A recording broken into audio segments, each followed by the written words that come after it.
Seeking a fourth term, Germany's first female chancellor leads the opinion polls in the run-up to this month's federal election.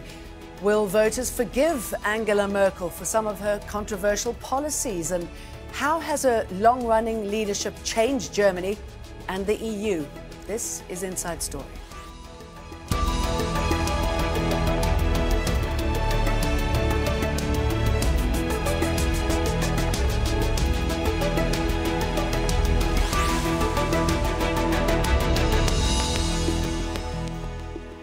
Hello, welcome to the programme. I'm Jane Dutton. She's been called calculating and warm, a pragmatist and an idealist. Angela Merkel is a woman of contradictions, but one thing's for sure. She's made a mark on Germany and the rest of Europe. The Chancellor's campaigning for re-election to a fourth term.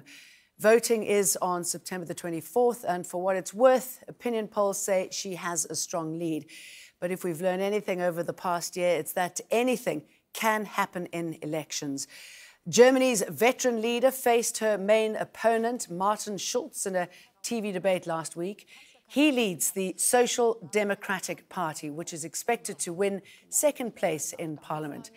There's a close race for third between the far right and the far left parties.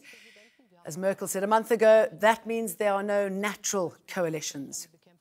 German voters have various crucial issues to think about, especially immigration. Merkel's been both praised and criticised for her 2-year-old refugee policy.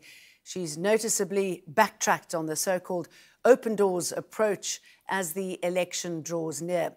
There's also been a rise in far-right nationalism, largely in response to Merkel's open arms policy. That friction has dominated German politics lately. On foreign policy, Donald Trump becoming US president has changed the balance of Western leadership and publicly snubbed Merkel. Germany's next chancellor will have to manage the change in transatlantic relations. But to give us more insight on what to expect in the upcoming German elections, we are joined by Jörg Vorbrig, Senior Transatlantic Fellow, Central and Eastern Europe at the German Marshall Fund of the United States in Berlin. In London, we have Nina Schick, European political analyst at Hanbury Strategy, and Bethany Allen Ibrahimian, assistant editor, foreign policy, covering the German elections, also in Berlin. Very good to have you with us. Let me start off with you, Jörg Vorbrig. It seems that in these elections, Angela Merkel is unstoppable. Well, it certainly seems from the ratings over the last couple of months that she has a very solid lead over her rivals, the Social Democrats. She's currently polling around 38%. The Social Democrats are sitting around 23%. This seems to be a lead that is solid. 10 days to go until the elections. So I don't see that there's any possibility for this gap to close anymore. Yes, Bethany Allen Ibrahimian, unless something extraordinary happens. I mean, what we're looking at now, 42 parties, but really 2 realistic candidates, right? That's right. Besides Angela Merkel and the CDU, there's Martin Schulz for the SPD. About 6 months ago, it appeared that Schulz actually had a really strong chance of giving Merkel a run for her money.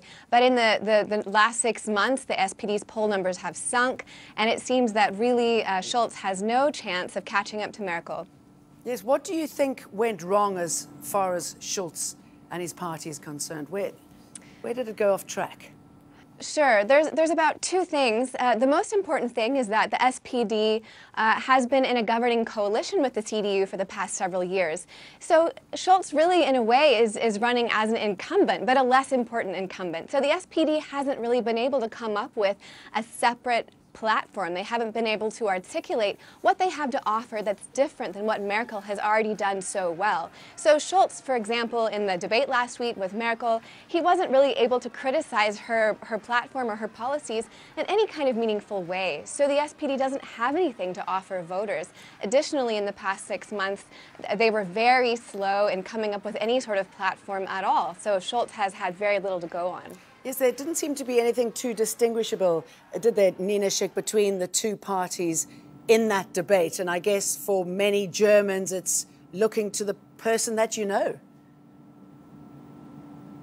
Absolutely. I think one thing that certainly struck a tone in this debate is that German voters have increasingly become aware of what they perceive as an unstable neighborhood. So whether you look at what's happening in Russia, in North Africa, in the Middle East, or what happened indeed with the US with the election of Donald Trump and Brexit. So although many European countries, they were kind of ripe for a revolution or a change, and everyone was sitting on the edge of their seats, for example, in France, to see if Le Pen would take a lead over Macron, I do not think that is the feeling in Germany. They do not want to have a huge change. They want to continue in the hands of what they see as a very calm, able, and competent chancellor at a time when the world is increasingly in flux. And I think that has certainly been an asset for Merkel, especially if you look at the foreign policy angle of what these German elections means to the German voter. Jörg, is the neighbourhood partially to blame or to thank for her impending success, if it were to play out that way? Well, I certainly do think that the turbulent foreign policy scene plays a role in these elections. We have seen at various stages in the campaign that issues like Turkey in particular came up, the United States and NATO. So there certainly is a turbulence out there that leads many Germans to basically rely on the steady hand. And Angela Merkel is certainly credited by many here in Germany with having navigated a very turbulent international scene for the last 12 years. And populism hasn't really taken off there either, has it? Well, there is an element of populism here. If we look at the ratings, then it is perfectly clear that a far-right populist party, the Alternative for Germany, will make it into parliament. They're currently polling around 10%. That would be a very strong result. But indeed, populism is less of an issue here in Germany than it has been elsewhere. This is a relatively small segment compared to many other countries that have seen much stronger movements of populism on the far left and the far right. You mentioned Turkey, and I'm going to bring you in here, Nina Schick. I mean, what sort of impact do you think Turkey is likely to have on the elections? We know that Erdogan, the leader, has said that Turkish Germans who live there should not vote for Angela Merkel and a couple of other parties. Why would he do such a thing? Well, clearly it's a highly politicized issue. And I think that what's going to continue to happen with Merkel, I think undoubtedly going to be winning the chancellorship for her fourth term, is that she will continue to work with difficult autocrats in the neighborhood, as she has done with Putin, as she will continue to do with Erdogan in Turkey.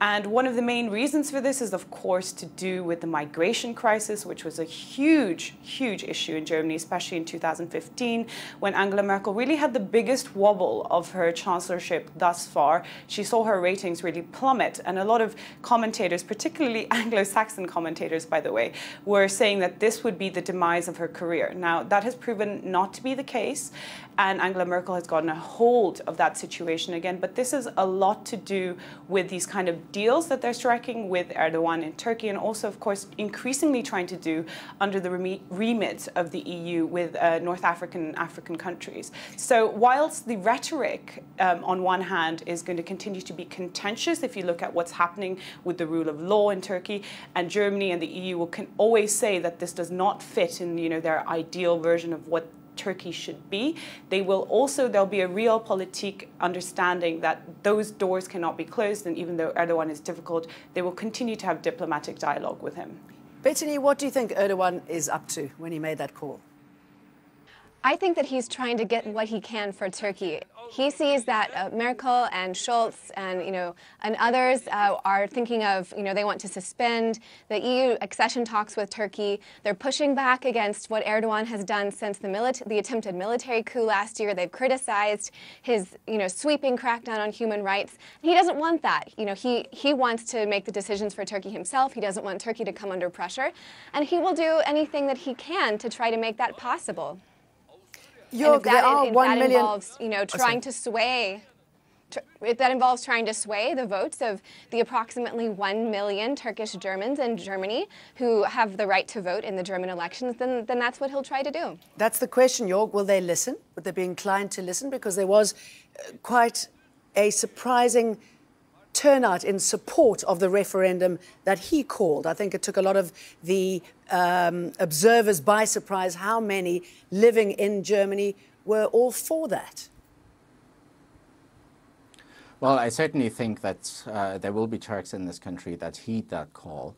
The question is only who will suffer from that. In the first place, it will be the Social Democrats. Traditionally, the Social Democrats are the party of the original Gastarbeiter. Many of them came from Turkey. So the damage will be primarily here on the side of the Social Democrats and less so on the part of the Christian Democrats, where the proportion of the Turkish vote is much smaller.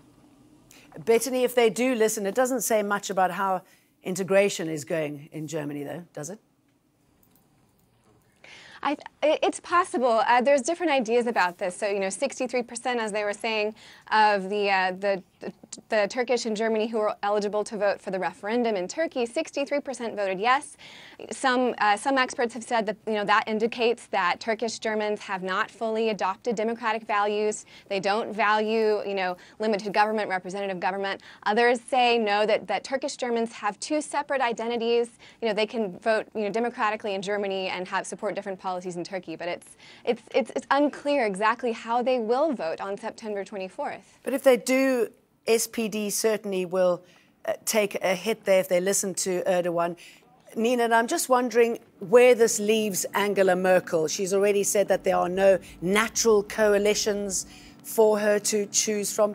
What do you think might sway her? What direction would she look? Well, given that, I think we can safely assume, go on the assumption that Angela Merkel will win the election. The next question is, who will she go into coalition with? Of course, we could have a continuing grand coalition with the SPD, but maybe she will go into coalition with the Liberals. They, of course, didn't make the Bundestag last time around because they didn't pass the 5% threshold. Or you could potentially have a coalition with the Liberals and the Greens, a so-called Jamaica coalition. And I think that the SPD might be hesitant to go into coalition with the CDU again, because one of the reasons they've diminished so much is precisely because voters cannot distinguish between the centre-left SPD and the centre-right CDU, because they have spent so many of the last 10 years in coalition together. So the top line is that I think it's safe to say Angela Merkel will win. Second question is, who will she go into coalition with? And then finally, what does that mean for Germany's position vis-a-vis the EU and the rest of the world? Now, I live in London. Obviously, we're consumed by Brexit. So there's this kind of hope here that after the election, Angela Merkel will go into coalition with the Liberals, and after that have a far more kind of, be a benign kind of view towards Brexit, and that she will give the UK a better deal. But I think we all know, and we'll all agree on this panel, that that is certainly not going to be the case, because Germany will continue to protect its interests in the EU. And I think the EU as an institution is fundamental to that. As we've seen Germany do before, and we will come back to Brexit. But Jörg, let me just put that question to you. I mean, who do you think is closer to her in her landscape when it comes to forming a coalition? And how much weakened will she be with the parties in play at the moment? Well, if you look at Germany post-war, the several decades, then you obviously see that the sort of default partner for the Christian Democrats has for many years been the Free Democrats, a market liberal party. Now, the problem here is that such a coalition, in order to have a majority, will require a very strong performance of both parties. At the moment, in the ratings, we don't see a majority for this coalition. So over the next 10 days, both the Christian Democrats and the Free Democrats will have to add a number of percentage points in order to form such a coalition with a majority. In my opinion, at the moment, we're still looking at a most likely grand coalition. The dynamics in terms of the political ratings of individual parties seem such that the fringes are getting stronger over the last couple of weeks, both the far left and the far right, whereas the mainstream parties are stagnant or even dropping, including Angela Merkel's Conservatives. They've been sliding slightly over the last couple of weeks. It seems to me that the most likely coalition is still one of the Christian Democrats and the Social Democrats. This is not a coalition that I think the Christian Democrats or the Social Democrats favor at this stage, but it may still simply turn out that this is the only real option if the electoral outcome or the election outcome is such that we end up with very strong fringes and a weaker performance of all the mainstream parties. And Bettany, where are the Russians in these elections? We know that, well, apparently they were behind hacking of the Bundestag, the parliament, and there's been concern that there's going to be a flurry of emails or something coming out, and as yet, nothing. Right now, the Russians have been kind of eerily silent. There hasn't been anything. There's not been a great amount, a big rush of, fake news. There haven't been any super high-profile hackings, no, dumps of documents, which has people on edge. Many are wondering what's going to happen in the last 10 days or so before the election. Are they waiting until the end? It's not clear. The news outlets here have been very concerned about how to fight fake news. There's a lot of concern because Merkel has stood so strong against Putin. She has really defended the EU and stood for that. So certainly if the Russians would want to cause the EU to crack up, Germany would be the place to apply pressure. Yeah, so they're not fans. Nina, what do you think is happening as far as this issue is concerned? Well, I think the Russians have kind of attempted to do some hacks and so on. As you said, there was that Bundestag email hack. But I think what they found is that it's not really working in Germany. As Bethany correctly pointed out, they're very concerned about fake news, and it hasn't had the same kind of effect as it might have done in the United States. And there's the other question. If Russia's policy or strategy is to denigrate support for the EU or perhaps take away from Angela Merkel's support by pointing out problems with the refugee or migration crisis, there's the fact that most of the other mainstream parties stand on the same side as Merkel with this. So the only kind of insurgent group that they could support is the AfD, that's Alternative für Deutschland, which started as an anti-Euro kind of anti-bailout policy group and now is a far-right anti-immigrant group. And even though they will likely make it into the Bundestag, they're polling at about 10%, they still are too toxic for the mainstream. So any kind of agenda where you want to break down the EU or make refugee policy, the issue of the election, it simply isn't going to work. So no matter what Russian hackers do, they are not going to have the same effect in Germany as they did in the United States. And I think that's going to become apparent. Angela Merkel has led Germany for 12 years now, but her rise to power took a lot longer than that. Merkel grew up in what was then communist East Germany and graduated as a scientist before becoming a politician. It was only in her mid-30s that she became involved with the growing democracy movement in East Germany before the fall of the Berlin Wall. She joined the Christian Democratic Union and worked with Chancellor Helmut Kohl until she replaced him as party leader 17 years ago. Merkel became Germany's first female chancellor in 2005 and has been leader ever since. So we know quite a bit about her. We know how she rules. We know how she dealt with the Euro crisis. Is that how she's going to deal with the EU going forward? Is that how she's going to deal with Turkey and its ascension to the EU? Well, yes, I think we can expect a lot of continuity, whatever the next government coalition will precisely look like. I think there is more continuity than disruption. I don't foresee any radical shifts in the policies, whether it is vis-à-vis the European Union broadly, whether it is vis-à-vis Turkey or the US or Russia, or whatever the hotspots in the world and the challenges may be. I think we will see a continued steady hand of the Chancellor, because that seems to have become her trademark, or more to the point, this seems to be her nature simply. Yes, Betty, I mean, since she came to power and you saw the relatively weak leadership in France, she's certainly pushed France out of the way when it comes to leadership of the EU. Is she going to consolidate power more, and is that a concern for the EU? Do you think she will change direction? No, I think that she'll hold the direction that she's been going. As one parliamentarian was telling me, this is not a change election for Germany.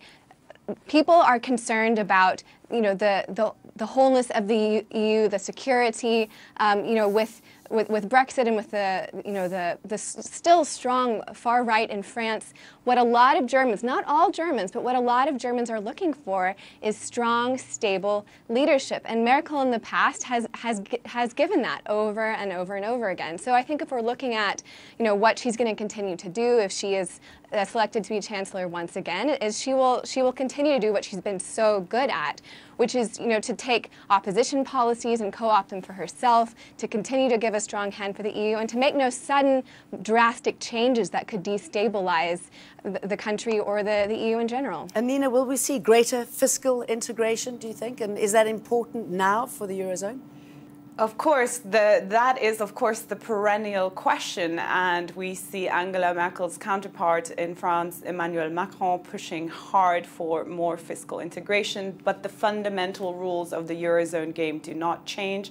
That is that Germany does not want to become the EU to become a permanent transfer union, and nor will it relinquish more money to the rest of the EU without more control. So I think you might see some incremental steps. And of course, you've been hearing a lot of lip service being paid to this idea of a stronger Eurozone that has more integration, but the actual devil lies in the details, and reaching that point will take a very long time, and you're going to see the traditional role played by Germany will continue to insist upon control for any more money, and you'll see France pushing hard against this. But I think Paris and Berlin, though united in saying they want to shore up the solidarity of the EU, they want to ensure the integrity of the European project. When it comes to the devil in the detail of Eurozone integration, that's going to continue to be one that they're going to battle it out over.